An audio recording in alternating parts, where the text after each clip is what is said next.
Hola a todos, ¿cómo están? Bienvenidos a Finance Street, el podcast del Club de Inversiones del CESA. Mi nombre es Daniel Murillo, soy el director de investigaciones financieras y los estaré acompañando junto con Laura García, directora del área de mercado de valores en este espacio. Hola Lau, ¿cómo estás?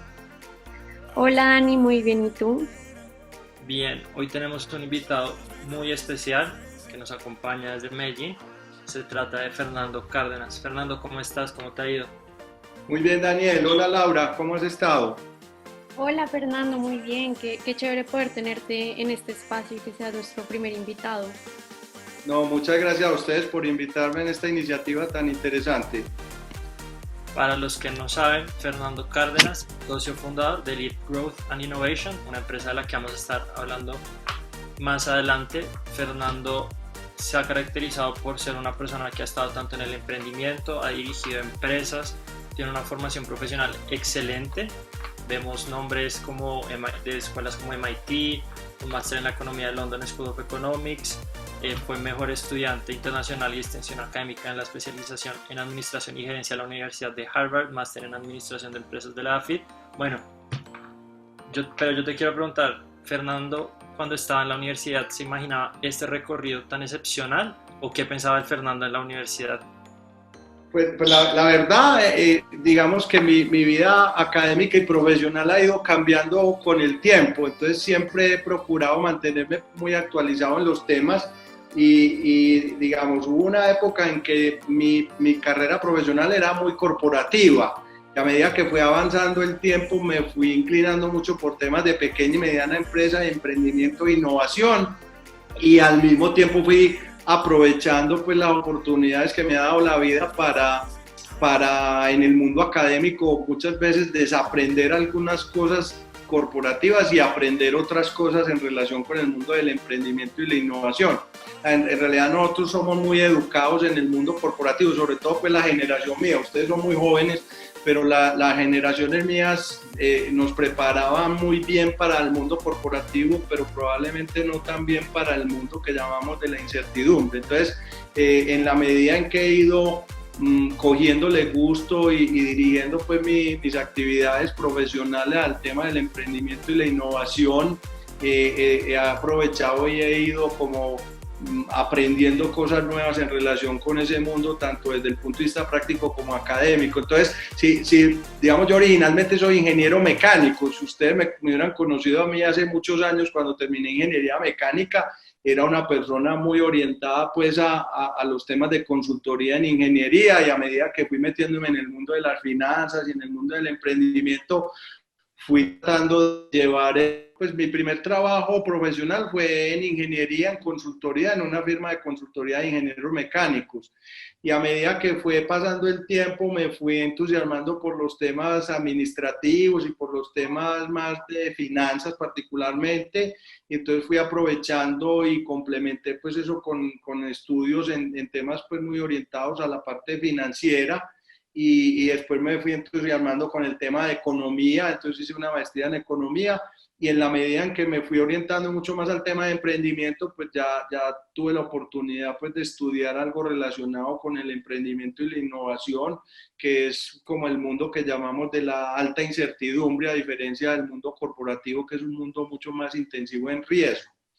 Y entonces he ido evolucionando, pues, digamos, desde el punto de vista profesional, acompañado de las experiencias académicas.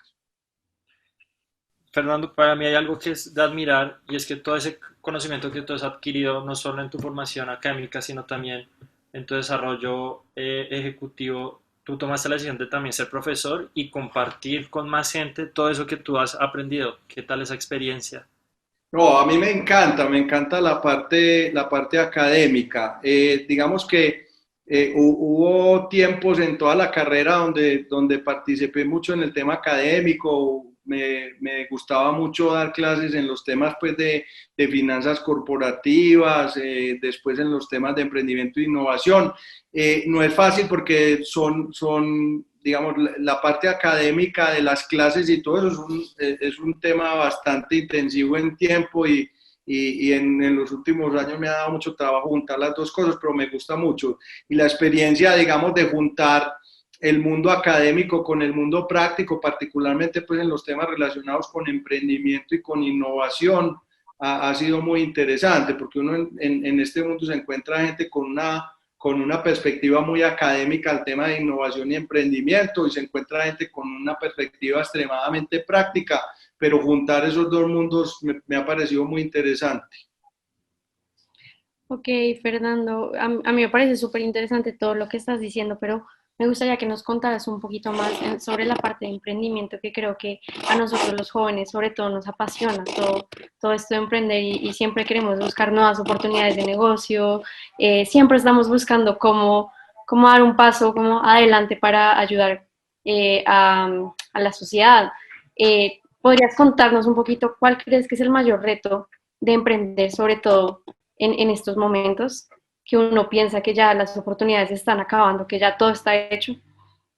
Sí, pues, eso es muy interesante porque digamos que el último trabajo formal que yo tuve fue en un fondo de capital privado y eso te estoy hablando de hace más o menos unos 10 años y en ese momento apenas estaba empezando el mundo de capital privado en Colombia y digamos que en ese momento creíamos que la parte central era tener recursos financieros para poder invertir en pequeñas y medianas empresas y en emprendimiento de proceso de crecimiento.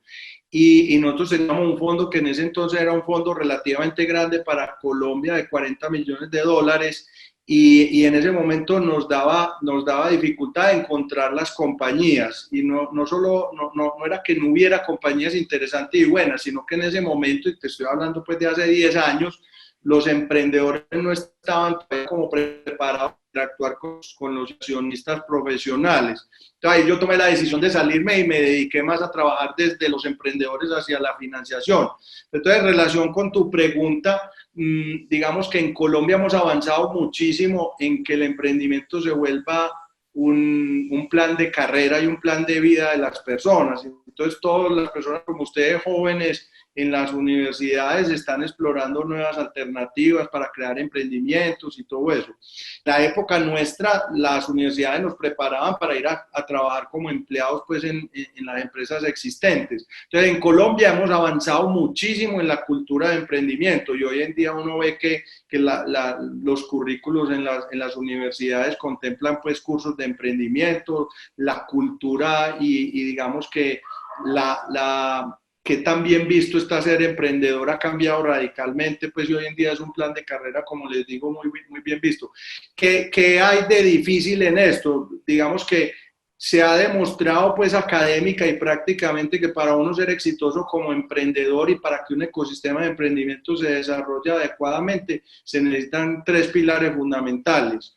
Uno es financiación, y es cierto, digamos, tener digamos, vehículos de capital de riesgo, y desafortunadamente en Colombia todavía tenemos un camino muy largo por recorrer, inclusive comparativamente con países como Chile, México, Brasil, Argentina, en términos pues, de generación de una industria de capital de riesgo que ayude a financiar el crecimiento de los emprendimientos. El segundo pilar es digamos, que lo que llamamos capital gerencial, y es manejar emprendimientos necesita conocimientos específicos, como yo les decía ahorita, digamos que la gestión de compañías en ambiente de alta incertidumbre necesita preparación.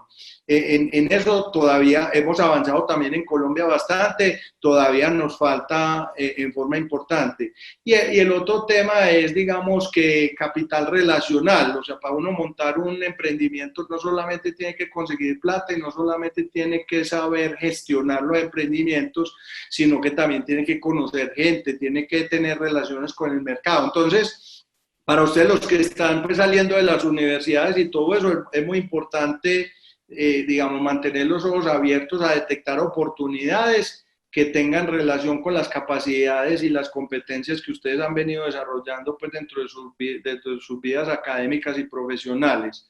Segundo, armar equipos interdisciplinarios, porque digamos que un emprendimiento necesita personas desde el punto de vista tecnológico, necesita personas desde el punto de vista comercial y relacional y necesita personas desde el punto de vista también de gestión y finanzas. Entonces, equipos interdisciplinarios es un tema muy importante. Una de las cosas que a mí me llamó la atención pues en mi experiencia de estudio en relación con el emprendimiento es el énfasis que hacen las universidades en que las personas del área de finanzas o del área de administración se junten con los de ingeniería, con los de física, con los matemáticos y ayudar desde el inicio a construir equipos interdisciplinarios para generar emprendimientos desde la universidad. Eso me parece que es un tema súper importante. ¿Qué más es importante? Tener claridad también que a veces a uno le preocupa que muchas veces nos fue la mano pues en que todo el mundo quiere ser emprendedor y en una economía no todos podemos ser emprendedores. También es bueno que haya gente que trabaje dentro de las empresas existentes y alrededor de esas experiencias también se generan oportunidades para emprender en el futuro. Entonces, no es bueno que todos seamos empleados, pero tampoco es bueno que todos seamos emprendedores. Y hay personas que tienen características mejores para ser emprendedores y hay personas que tienen características mejores para ser empleados. Y es mejor un buen empleado productivo que un mal emprendedor. O al revés, es mejor un buen emprendedor productivo que un mal empleado. Entonces yo creo que cada uno tiene que mirar en su momento en la vida dónde es más productivo, si como empresario o como empleado. Y también me parece que es muy importante que entendamos que emprender es complicado, o sea, también muchas veces nos venden la idea pues demasiado romántica de Mark Zuckerberg o de los amigos de Google, o en fin, y digamos que esos son casos excepcionales. Entonces hay que también estar preparado psicológicamente para un proceso que es difícil y que, pues digamos, ustedes que son financieros y desde el punto de vista técnico entenderán que es que la distribución de probabilidades del emprendimiento es una distribución de larga, o sea, son muy poquitos los emprendimientos que generan retornos muy grandes. Entonces, de hecho, pues todas las inversiones en general tienen distribuciones de cola larga, pero cuando se trata de emprendimiento en etapa temprana, esa distribución es mucho más alargada y entonces son más poquitos los emprendimientos que traen retornos importantes. Entonces uno tiene que estar preparado para eso,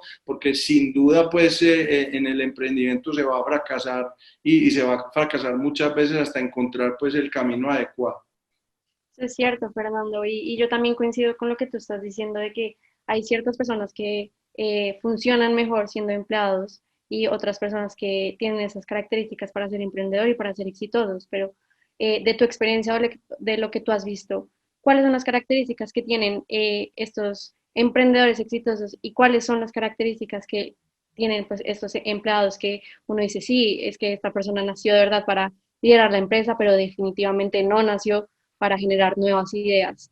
Digamos que hay varias. Una sin duda es que uno tiene que tener una capacidad de vivir en el mundo de la incertidumbre y digamos que hay gente, y eso no es bueno ni malo, sino que son personas con características distintas. Digamos, hay personas que sufren mucho con la incertidumbre. Y hay personas que funcionan supremamente bien en los ambientes de riesgo. Para poner esto, pues digamos más claro, la diferencia entre el ambiente de riesgo y el ambiente de incertidumbre es que en el ambiente de riesgo tú tienes probabilidades posibles que puedes asignar a los diferentes eventos. Entonces, en el mundo corporativo tradicional, el riesgo es una herramienta fundamental de la gestión. Entonces tú creas escenarios y a cada escenario le pones y le asignas una probabilidad y tú puedes ver qué es lo que va a pasar. En el mundo de la incertidumbre lo que tú tienes son eventos posibles, pero digamos que a cada evento posible es muy difícil y además no solamente es muy difícil, es peligroso asignarle una probabilidad a un evento.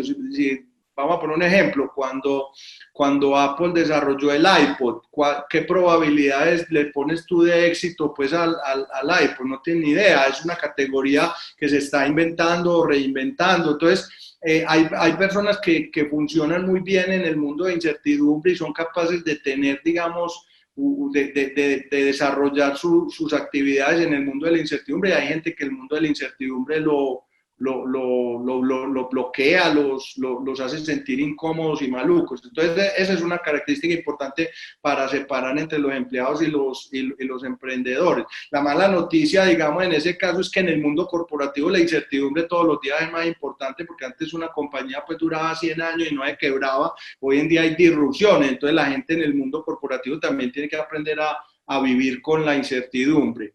Otras características importantes, depende mucho también del momento de vida de cada uno, de las capacidades económicas, de las capacidades de asumir riesgo, de la persistencia, en fin, todas esas cosas terminan siendo importantes a la hora de emprender. Yo diría que no hay personas que no puedan ser emprendedores, pero sí hay personas que tienen características que los permiten ser mejores emprendedores y digamos, disfrutar más ese proceso y no angustiarse demasiado. Bueno, para los que están escuchando este podcast y a pesar de todo lo que nos ha dicho Fernando, aún le quedan una que otra duda de por qué está acá, les voy contando que Fernando también es miembro del Comité de Inversiones de Progresa Capital, un fondo de capital de riesgo, socio de SBI Banca de Inversión, asesor de capital privado para Ruta N, miembro jurado de la Red de Ángeles Inversionistas, miembros del jurado del programa de aceleración de Créame Incubadora de Empresas. Lau, no sé tú qué opinas, pero para mí esto da envidia, es a lo que uno aspira ahorita. Pero esas son cosas, Daniel, que he hecho en el transcurso, digamos, lo de Progresa, lo de todas estas cosas son cosas que he hecho, no las estoy haciendo ya, pues son cosas que he hecho en el pasado, sí. ¿O tú qué opinas, Lau, de este recorrido? Me parece un recorrido impresionante y creo que de verdad tú tienes mucha autoridad para hablarnos sobre emprendimientos y sobre pues, el tema que estamos tratando en este momento en el podcast. Y Entonces me emociona mucho tenerte acá porque estamos aprendiendo de los mejores, más o menos. No, muchas gracias. Fernando, pero tú me corregirás, actualmente tu bebé es Lyft, es tu emprendimiento. ¿Qué Sí, tal? ¿Cómo te ha ido con Lyft? ¿Nos puedes contar así brevemente qué es Lyft, qué hace Lyft, a raíz de lo cómo que les nació? contaba, la experiencia que tuve en el fondo de capital privado, donde detectamos que había una oportunidad grande en trabajar desde los empresarios o desde los emprendedores hacia los inversionistas. De ahí nació la idea pues, de montar Lyft. Entonces, cuando a mí se me ocurrió esta idea, me fui a estudiar precisamente para aprender del tema de gestión bajo incertidumbre y entonces hice una tesis con una profesora que es de las personas que más ha escrito sobre el tema de financiación del emprendimiento y de pequeña y mediana empresa en países en vía de desarrollo. Hice una tesis y de esa tesis salió el modelo de negocios de Lyft. Entonces Lyft es mi emprendimiento desde hace 8 años, donde lo que hacemos es trabajar con pequeñas y medianas empresas y con emprendimientos en proceso de crecimiento con el objetivo de prepararlos para el crecimiento, tanto desde el punto de vista del modelo de negocios, de la gestión, digamos, específica, intensiva, pues en ambientes de alta incertidumbre y de conseguirle prepararlos para poder interactuar con inversionistas profesionales y conseguirles recursos de inversionistas si ese es el camino pues que los empresarios desean seguir. Y la experiencia ha sido muy interesante, pues uno ser emprendedor y trabajar pues no solamente ser emprendedor, sino trabajar en el ecosistema de emprendimiento ha sido pues muy interesante, he aprendido muchas cosas. Confieso, pues digamos que en Colombia no es fácil, todavía nos falta, como decíamos ahorita, hemos avanzado mucho en cultura de emprendimiento, pero todavía nos falta mucho desarrollar competencias específicas para gestionar compañías en ambiente de alta incertidumbre y estamos hablando del ecosistema completo, hay que desarrollar abogados, contadores, gerentes de emprendimiento, emprendedores, todo ese tipo de cosas. Y el tercer tema donde todavía nos falta y no hemos avanzado tanto como uno quisiera es en el tema del desarrollo pues, de una industria de capital de riesgo. Me encanta eso que estabas mencionando antes sobre la cultura de innovación en Colombia, que poco a poco ha ido mejorando, pero que realmente nos falta bastante. Pero a mí me gustaría preguntarte, ¿tú crees que el colombiano es abierto o es escéptico a la innovación? Y también que nos cuentes una historia de algún fracaso de un emprendimiento y también otra historia, pero de un emprendimiento que haya sido muy exitoso, en el que tú hayas estado trabajando, Sí, has sido testigo. sí, sí. Mira, digamos que a mí me sorprende positivamente, vuelvo e insisto, hace 10 años la discusión era en Colombia para qué montar fondos de capital de riesgo si no hay emprendimientos pues adecuados y todo eso. hoy en día uno encuentra en Colombia, y nosotros pues hicimos parte de una gestora de capital de riesgo, y tuvimos oportunidad de mirar mucho emprendimiento en etapa temprana y todo eso, y uno encuentra en Colombia cosas muy interesantes. Sí nos falta, no digo, pues no estoy generalizando, pero digamos que en muchos casos nos falta preparación para interactuar con los inversionistas profesionales, nos falta mejorar, pues digamos, en la preparación del caso de inversión para presentarle al inversionista, pues algunos detalles que son cosas que se pueden ir digamos, desarrollando en el tiempo, pero en Colombia hay gente muy creativa y hay gente pues con unas ideas muy buenas y con unos emprendimientos súper interesantes, y todos los días va mejorando más. A mí me llama la atención, por ejemplo, cuando nosotros hablábamos con inversionistas de otros países latinoamericanos y de otras partes, la gente ve a Colombia con muy buenos ojos desde el punto de vista del potencial de los emprendimientos, y ya empezamos a tener casos de éxito pues muy interesantes en Colombia. Casos de fracaso yo he tenido todos los que ustedes se imaginan. Nosotros hemos montado emprendimientos, digamos, entendiendo el fracaso como que no nos volvimos millonarios y no crecieron, pero son procesos de aprendizaje muy profundo. Pues le voy a mencionar algunos. Nosotros montamos hace por ahí como 5 o 6 años una plataforma que antes de que estuviera pues Spotify en todo su furor, era una plataforma que se llamaba Play My Way, y era una especie de Spotify colombiano, pues donde usted podía mezclar contenidos con canciones, y usted podía organizar sus canciones alrededor de los géneros musicales. Y tuvimos, digamos, empezamos a conseguir, digamos, audiencia y todo eso, pero llegó un momento en que no fuimos capaces de financiar más el emprendimiento, y de esos pues hemos tenido muchos. También hemos tenido casos exitosos de compañías que van creciendo en forma adecuada. Particularmente pues en Lyft hicimos una inversión hace por ahí 5 o 6 años en una compañía de ingeniería aeronáutica, y esa compañía ha crecido. Montamos dentro de esa compañía un negocio de mantenimiento de aviones muy interesante, pues con unas capacidades de una gente de ingeniería pues de clase mundial en el mundo aeronáutico. Y después vendimos una división, esa división de mantenimiento se la vendimos a una aerolínea, y ha sido pues un caso de éxito muy, muy bonito. Digamos que fracasos muchos, uno en esto del emprendimiento, precisamente por esa distribución de probabilidades de cola larga, es muy difícil pues uno, por más que se capacite, por más filtros que haga, tratar de seleccionar solamente los ganadores es muy difícil.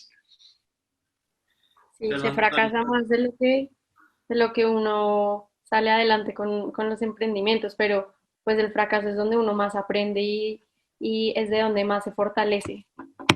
Sí, sin duda, sin duda. Hemos tenido pues otros casos de éxito, pues hemos invertido en compañías de biotecnología, desarrollo de productos para la piel, y vendimos la división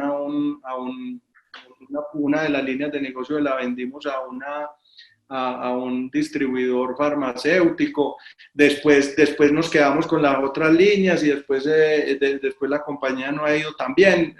Digamos que experiencias de todos tipos tenemos, y no es fácil, la verdad que no es fácil pues apostarle a los ganadores.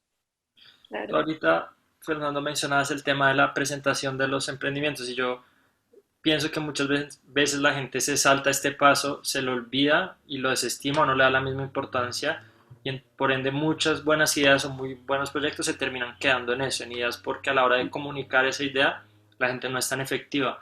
¿Qué tips de presentación de proyectos a inversionistas tú nos puedes compartir? Sí, es un buen punto. Tal vez uno de los temas donde más fallan, a mi juicio, los emprendedores en Colombia es en la presentación del caso de inversión.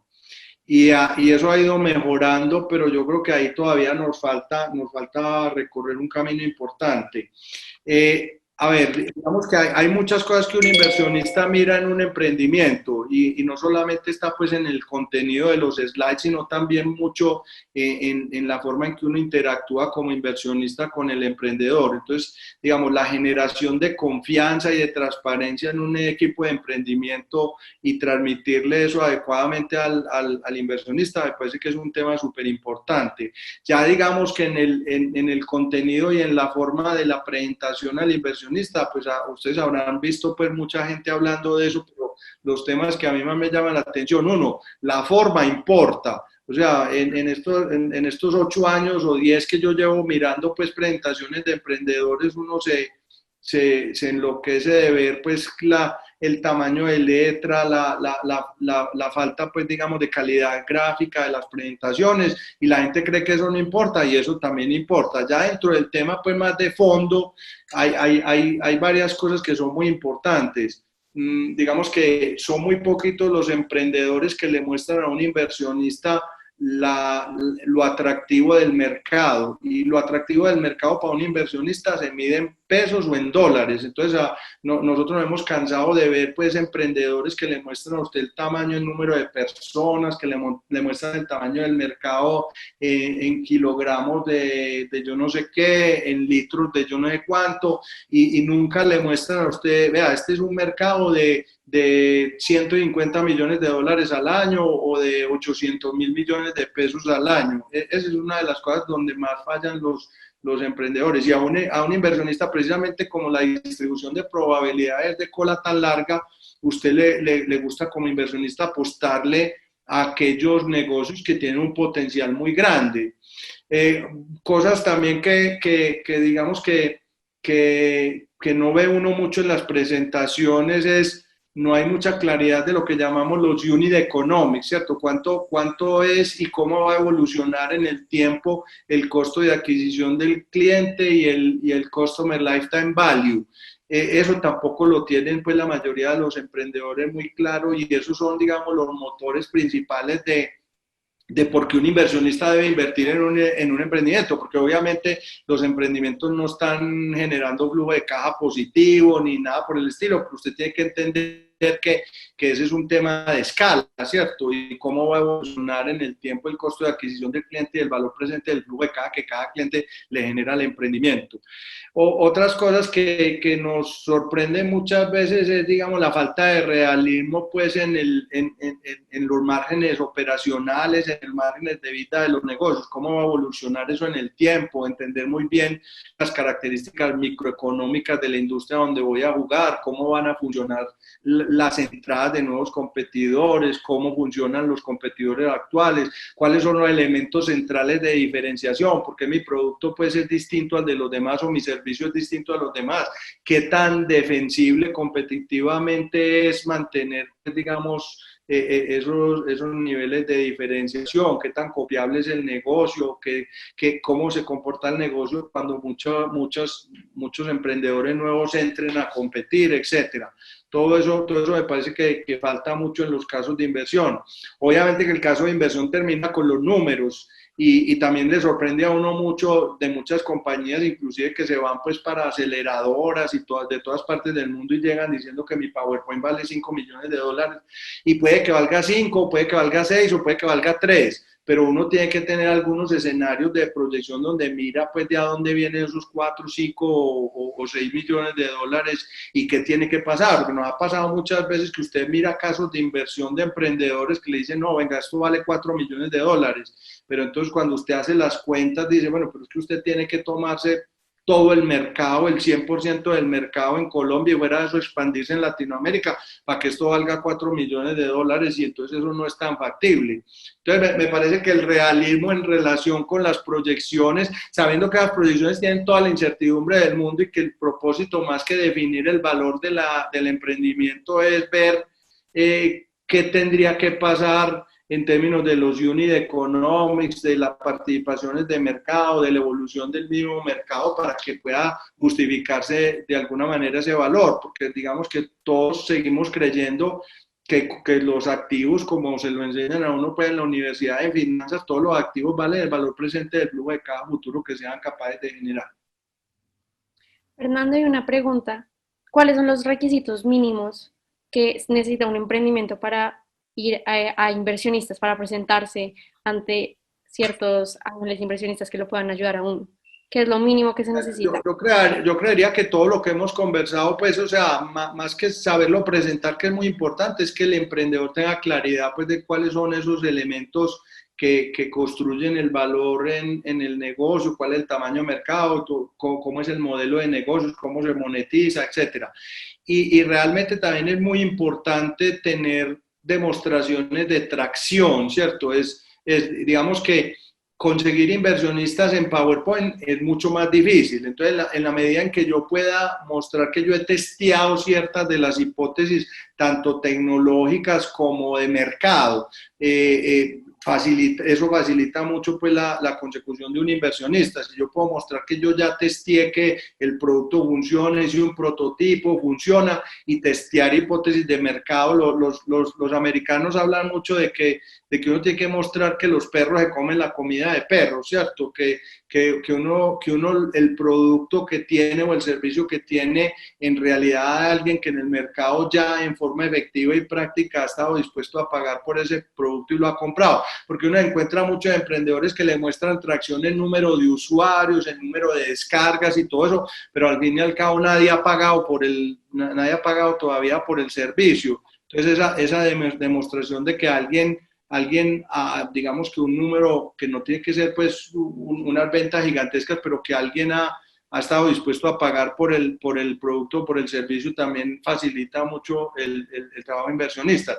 Devolverse ya al PowerPoint y conseguir recursos, pues digamos, de capital presemilla o semilla para testear hipótesis tecnológicas o de mercado, es mucho más difícil, y nosotros en eso pues digamos que somos más prácticos y creemos que eso es un campo mucho más o de familiares, amigos, o de algunas entidades públicas pues que tienen algunos recursos para avanzar en ese camino, o de personas que son muy gomosas de los temas específicos en los que uno está tratando de avanzar.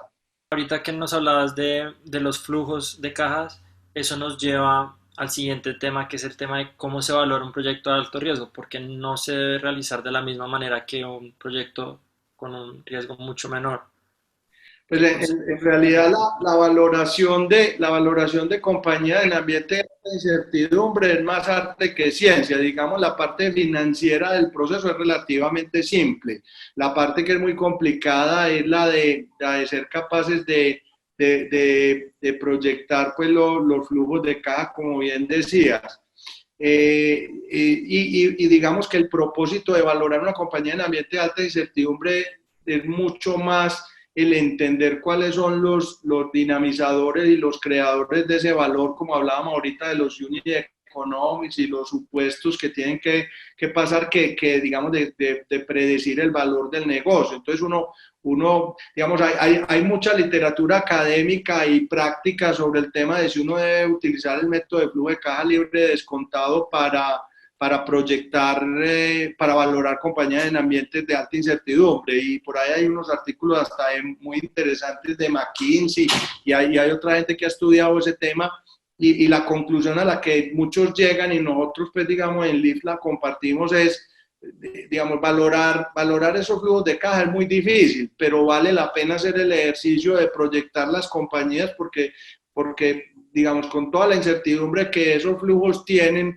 uno cuando proyecta esos flujos se da cuenta cuáles son los determinantes de valor y qué pasa si el costo de adquisición del cliente no mejora como yo estoy pensando, o qué pasa si la rotación de los clientes es mayor o el lifetime value del cliente cambia, o qué pasa digamos, qué escenarios de participación de mercado tendría que tener yo al final y si esos escenarios son razonables.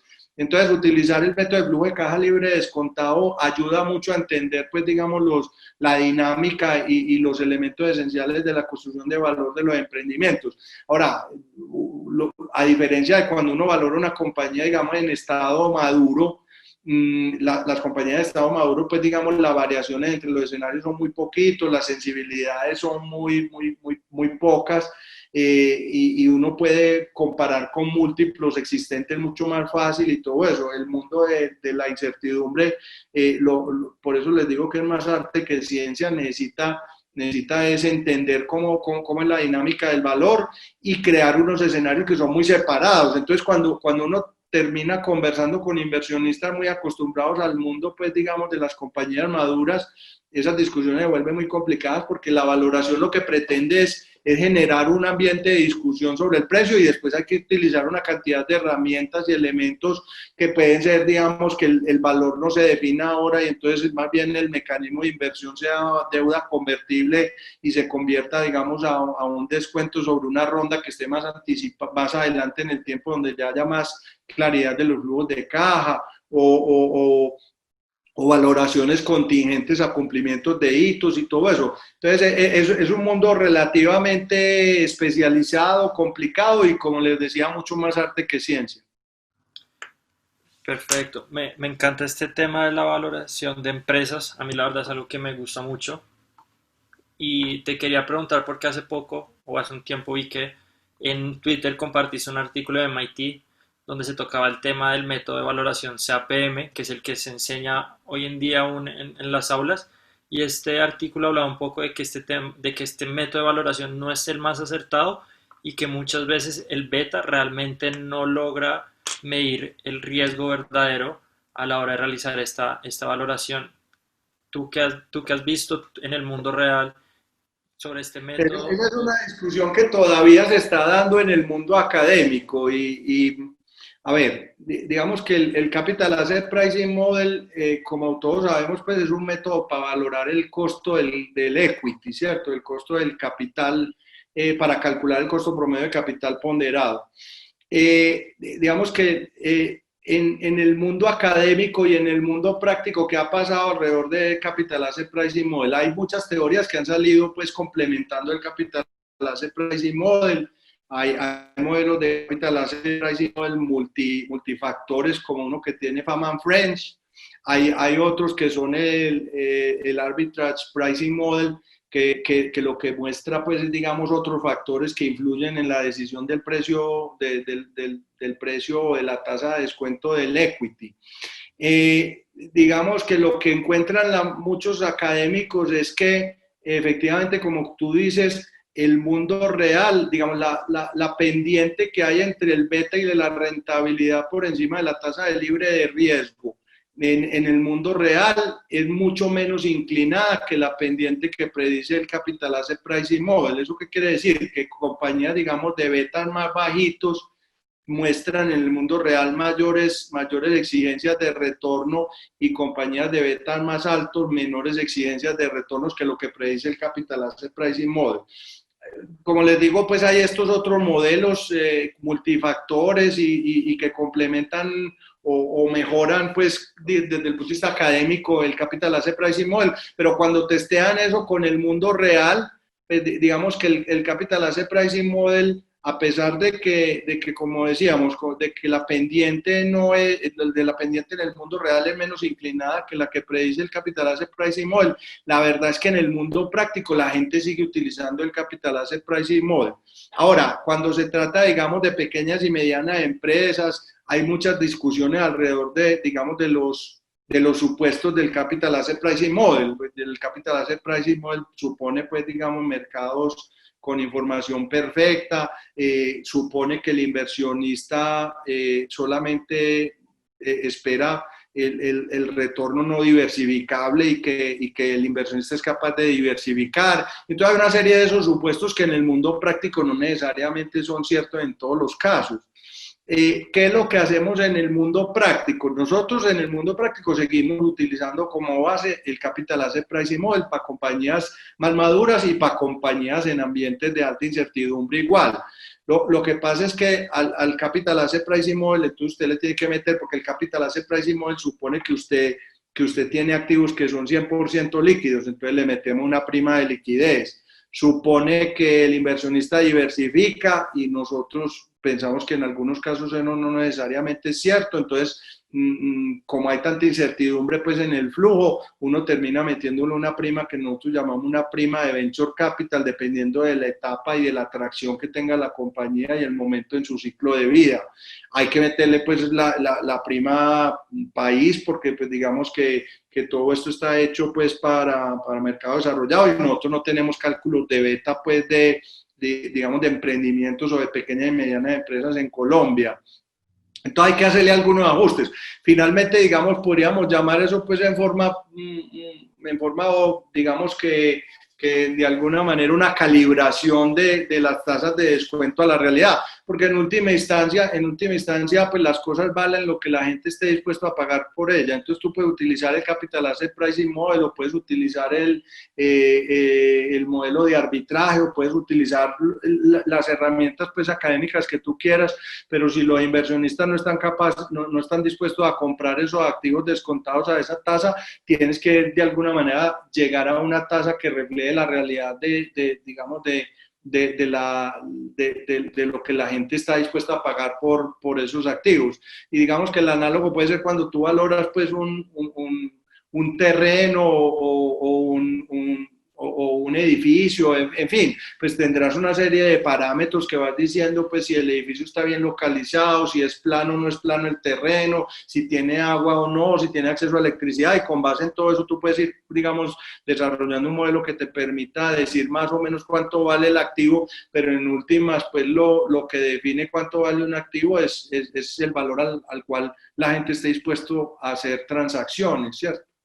Entonces, en resumen, pues para esta respuesta tan larga, el Capital Asset Pricing Model tiene supuestos que no necesariamente son realistas en estos mercados, tiene diferencias pues con respecto a lo que muestran los datos en el mundo real, pero digamos que nadie ha encontrado una herramienta todavía pues mejor desde el punto de vista práctico. Entonces lo que hacemos es utilizarla y hacerle ajustes y asegurarnos de que esas tasas de descuento a los cuales uno está descontando pues las inversiones están calibradas con la realidad del mercado.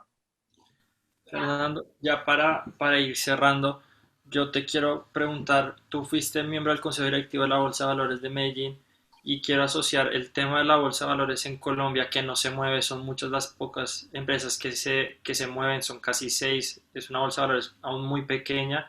Si esto está relacionado con el tema del emprendimiento, de que la gente en Colombia todavía es un poco conservadora en su mentalidad, no le abre la mente a estas cosas nuevas, y todavía tenemos esa mentalidad de que tenemos que ser dueños del 100% de la compañía, porque si no tenemos control.